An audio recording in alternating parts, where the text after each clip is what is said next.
India is shining at the global stage once again. World leaders lining up to meet and greet India's Prime Minister during the G20 Summit in Indonesia's Bali. BJP has now hailed the Modi push at international stage, with party's IT cell chief Amit Malviya tweeting a video of the US President Joe Biden reaching out to the Prime Minister for a handshake. Not just Biden, Prime Minister's bonhomie was on display with a host of other global leaders, including Rishi Sunak, Emmanuel Macron and President of the host country Joko Widodo. The BJP saw it as a new high in India's global standing, claiming that world leaders never took note of India in this fashion when the UPA was in power.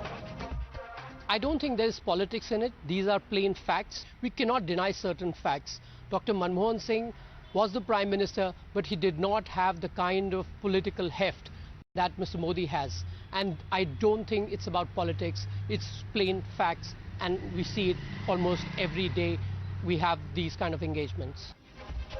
Now, naturally, the Congress didn't take the swipe at former Prime Minister Manmohan Singh kindly and countered BJP with the 2010 video of Dr. Manmohan Singh's meeting with the then US President Barack Obama at the G20 Summit in Toronto, slamming the BJP. Party spokesperson Supriya Srinath also included Obama's quote in the tweet, saying that Dr. Singh's extraordinary leadership helped the world navigate through some very tough times.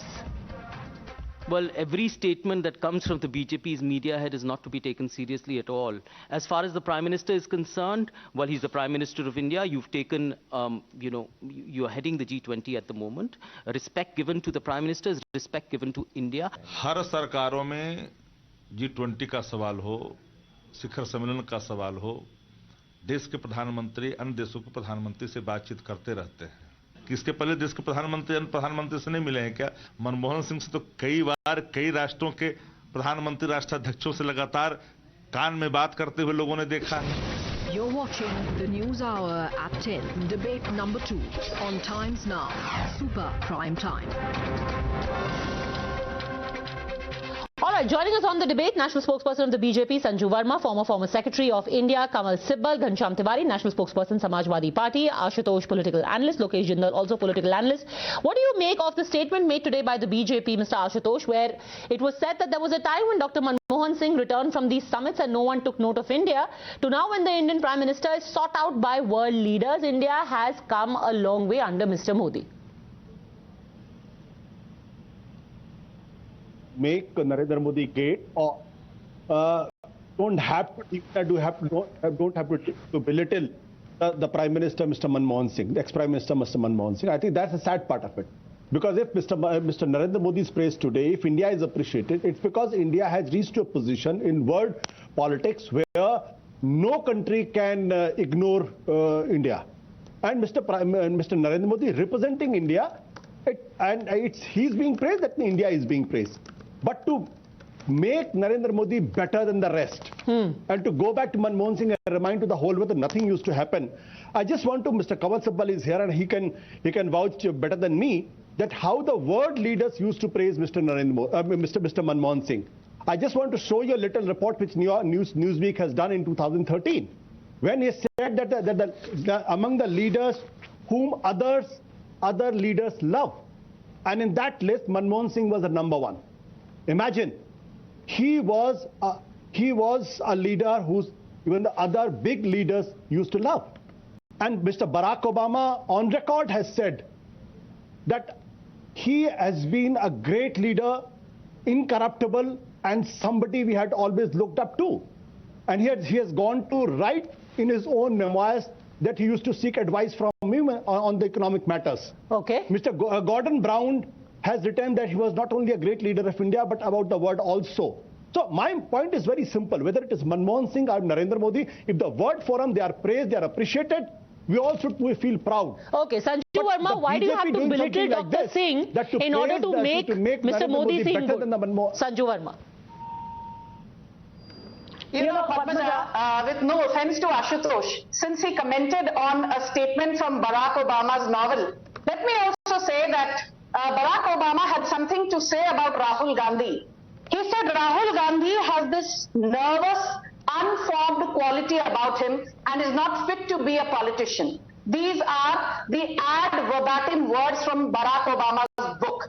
So if you use Barack Obama to justify the laurels he showered on Prime Minister Manmohan Singh, when he was the PM in UPA 1 and 2, please also take sportingly his uncharitable remarks on Rahul Gandhi. Now coming to the most important point, this is not a debate about Manmohan Singh versus Prime Minister Modi, but I believe, Padmaja, that what is diplomacy? I think Mr. Sibal is there, he will elucidate, but diplomacy is basically a velvet glove that cloaks the iron fist of power. This is a famous adage, and I think what it basically tells you is that, as part of diplomacy, you have to be sometimes very nuanced, subtle. That is fine. But today the charge that was made was when Dr. Singh came back from the summits, no one cared. When he went to SARC, nobody asked him. But today suddenly India is, magnified because of Mr. Modi. Ashutosh says that is absolute bunkum. India has always been taken note of. Padmaja, I heard what Ashutosh said. And I completely understand what he said. So let me please rebut him. I won't take too long. What I'm trying to say is that Prime Minister Modi has mastered the art of soft diplomacy, and he also plays muscular diplomacy when the need arises. Let's be very clear, Padmaja. I remember 3 years back when the ASEAN Summit was held in Bangkok. Prime Minister Modi refused to sign the RCEP, Regional Comprehensive Economic Partnership Agreement. And I dare say, everyone right from the media to leftist academicians to the opposition said, "Arey baap re, RCEP sign nahi kiya, now India is going to suffer." And today, 3 years hence, Modi's staunchest critics say that had we signed the RCEP, we would have been the Sri Lanka way, because RCEP wanted us to reduce our subsidies to virtually zero. And these are the same people who want higher MSP prices for farmers, but on the other hand want you to sign the RCEP also. And let me tell you one more thing. You look at the body language. There is one thing about diplomacy called dialogue. The other thing is about keeping channels of communication open. I can see that smirk on your face, Padmaja, but let me tell you, diplomacy is also about body language. कंधे झुकाकर, coming to the US president, ये पहले जमाने की बात कर रही हूँ. Yes sir, I'm planning to report to you, all is well in India. And today Joe Biden walks up to Narendra Modi and गले मिलते हैं. पहले आंखें झुकाकर, आज आंखें मिलाकर. पहले कंधे झुलसे हुए थे. पहले कंधे झुके हुए थे. I think we are basically insulting our great leaders who had led this country in the most turbulent times. Be it Jawaharlal Nehru, be it Lal Bahadur Shastri, be it Indira Gandhi, be it Morarji Desai, be it Charan Singh, be it Rajiv Gandhi, be it Narasimha Rao, be it Manmohan Singh, be it Atal Bihari Vajpayee. When she's saying कि कंधे झुका के करते थे तो अटल बिहारी वाजपेयी भी कंधे झुका के. Let's not insult our great. Vajpayee नहीं, उनके कारण तो न्यूक्लियर प्रोग्राम इतना सक्सेसफुल रहा. मैं मनमोहन सिंह की बात कर रही हूँ. Okay, one by one, please, one by one. Please, one by one. बोलने दीजिए. मैं सिर्फ न्यूज वीक की एक और रिपोर्ट 2010 की पढ़ के सुना देता हूं. But it's a Singh's unassuming personal style that really inspires awe among his fellow global luminaries who praise him for being modest, humble and incorruptible. जो बहुत चीखते हैं ना, उनसे सीखने की जरूरत नहीं है. आपको मोदी जी की तारीफ करनी करिए, लेकिन आप मनमोहन सिंह को बेइज्जत. मोदी जी के बारे में कभी तारीफ सुननी पसंद नहीं आती और ऊपर से आपको न्यूट्रल जर्नलिस्ट कहते हो. Padmaja, न्यूट्रल जर्नलिस्ट कहना बंद. Okay. Let's not make this personal. Let's get in the ambassador. Let's get in the ambassador to dial down the tension at this point. Just 30 seconds. Okay, 30 seconds, Ashutosh. Yes. I don't want to get into argument with somebody who has not been taught civility in debate. Okay, again, this is getting personal. So please let me get in, Mr. Kamal Sibal. Mr. Sibal, do you think there is any substance in the argument to say that earlier India did not have the kind of presence that it does now? Well, that is true because in the preceding years, India's stature on the global stage has grown immensely because of our economic growth, because of strong leadership, because the initiatives you have taken on the global stage, which have carved out a position of great respect for us. Look at, for example, in the pandemic issue, we supplied millions of shots to various countries. We are in a position to export food.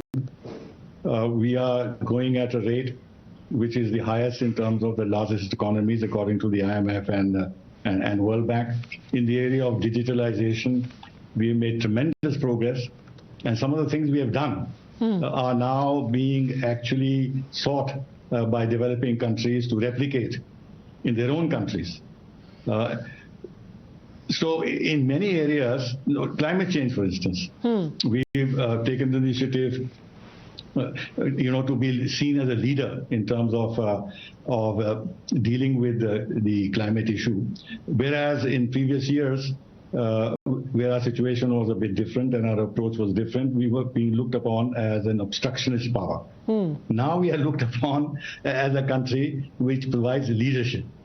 And Prime Minister, for example, in terms of setting up the International Solar Alliance with France, some of the other ideas that he has projected on the international stage, for example, the latest one, lifestyle for environment. Many of these things actually have resonated internationally and placed us in a position of leadership.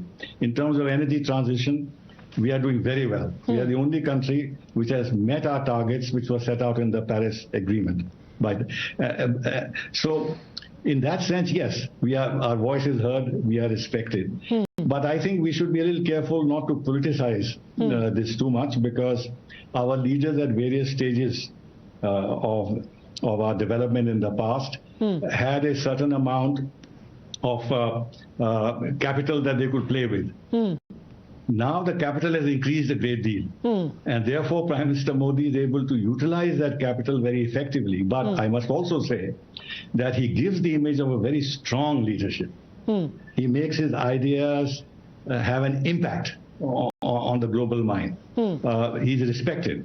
So therefore, without going into comparisons, we shouldn't belittle the new style of leadership and the new prestige that India has gained under his leadership. Okay, Ghanshyam Tiwari, it's a new style of leadership. Nobody can take away from the fact that Mr. Modi has a certain presence, and as Sanju Verma said, a body language that seems to convey a more strident message that India is not a pushover anymore. And at least on some issues, there was an effort earlier to try and walk all over India. Climate change, for example, where India was told, oh, you must cut down your carbon emissions even though you are a developing country, and the US had a much larger carbon footprint. Now India is saying, no, I'm sorry. Back off. I think we should not use the forum to spread fake news. Here is an article from Times of India, Economic Times, The Hindu. Manmohan calls for UN reform to address global crisis, 24 September 2011. That's again, every time BJP uses fake news to bolster Narendra Modi's leadership, it reflects poorly on Narendra Modi ji himself and BJP. So please don't use fake news. There is enough original news to tell the world that Mr. Modi, I was not heckling you. Okay, let's leave Uttar Pradesh out of it for a second. We've gone straight from G20 to Uttar Pradesh. Mr. Sibal wants to make a point that I really must bring in Lokesh Jindal. Yes, Mr. Sibal. With regard to RCEP, let me remind everybody that we very sincerely participated in negotiations for the NPT and the CTBT till the last minute. But eventually what emerged was against our interests. So at the very last minute, we signed neither of these two. So the fact that we were honestly negotiating the RCEP and then we couldn't get satisfaction on some very key issues, then we were facing a dilemma. Shall we go ahead or shall we step back? And Narendra Modi stepped back.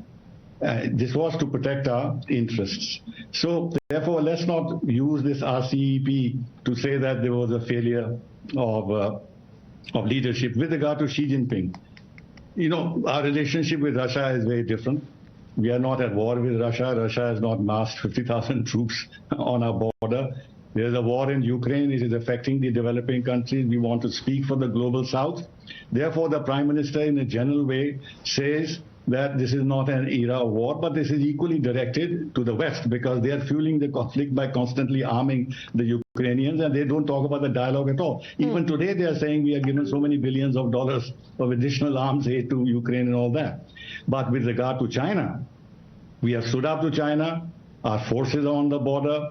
We have engaged in 20 rounds of negotiations with China. Our foreign minister constantly says there can't be normalization of relationship unless the situation on the border is normalized. Now, if there's a courtesy exchange at Bali, which is quite normal when you are in the same room, let's not look upon it as some kind of a concession that we have made to Xi Jinping.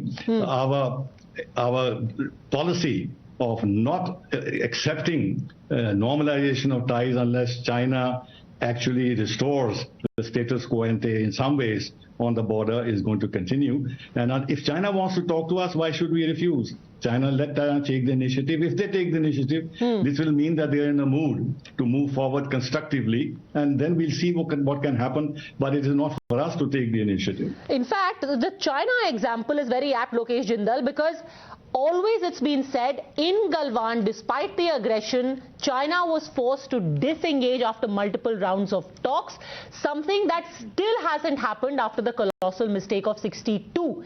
50 years and counting, we are still not given any reparations for that historical blunder, whereas here we have made China pull away.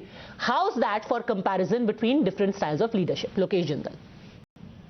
First of all, Padmaja, how can we forget the subprime crisis of 2008, followed by the Eurozone crisis of 2010, when the entire globe was looking for some form of a solution? We had Prime Minister Manmohan Singh attending the Toronto Summit 2010, and the entire global leadership applauded Manmohan Singh's vision of giving the solution of fiscal stimulus. India was able to duck the economic slowdown, and still we were able to carry forward the growth momentum. I mean, all this form of rubbish statement given by these BJP people about China, apples to apples comparison. I'll come to China. First of all, any form of a statement against Manmohan Singh ji is showing their inferiority complex. They don't know anything about history. They are only blind bhakta. Please maintain sanity, please.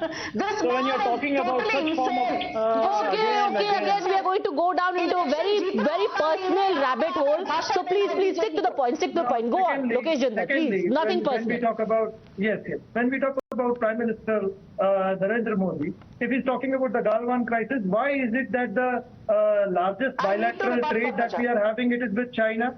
See, there is a different form of the Prime Minister at home, and there's a different Prime Minister outside. I mean, over here, when he's giving the rhetoric, 20 soldiers were killed. And when the Galwan attack occurred, at that point of time, he was giving all rhetorics of nationalism. And then, right now, when she talks about the body language, let me tell you, wo aankhon mein jo laal aankhein thi, wo laal kapde ban gaye. And then he is giving his hand, and suddenly there is another Bharat Milap that is happening. Kapde aur aankhein baad mein dekhte rahenge. The fact is, hamari zameen to hamare paas hai na. And that even China has accepted that they are disengaged. Abhi tak kapdon pe latke hue hain. This form of a propaganda that BJP is spreading, that there was a unilateral withdrawal of troops, this is wrong. Even now, the China has positioned itself at an advantageous position, and it is still controlling significant blocks in the Galwan Valley area. Okay. Quick rebuttal, Sanju Verma. Then I have to bring in Mr. Sibal. Yes. Padmaja, first and foremost, let me tell Lokesh Jindal and Ghanshyam Tiwari, you both said that the BJP is suffering from inferiority complex. Samajwadi party आज एक भी राज्य में भारत में सत्ता में नहीं है. BJP rules more than 52% in terms of geographical area and more than 55% in terms of India's population. So do not accuse us of having inferiority complex. We are very well grounded. And as for Lokesh Jindal, let me tell you, you passed a personal remark at me. I will not comment on that. But your neta said, "Ladki ho, lad sakti ho." Uttar Pradesh mein sharm aati hai ki nahi हंसते हुए? 2 सीटें मिली हैं. Okay. This is not about Uttar Pradesh. Please, I am really out of time, so I'm going to have it to end it over there. But every time we are talking about the change in style of leadership, change in style of diplomacy, there will always be a comparison thrown up. The fact is, for whatever reason, like the ambassador said, it is because of India's growing heft that yesterday Indian diplomacy, the Indian Prime Minister is taken note of, his heft has grown, but also there's a style of leadership there. And as for Dr. Manmohan Singh, before I thank all of our guests, thank you gentlemen, thank you Sanju Verma, I want to play out this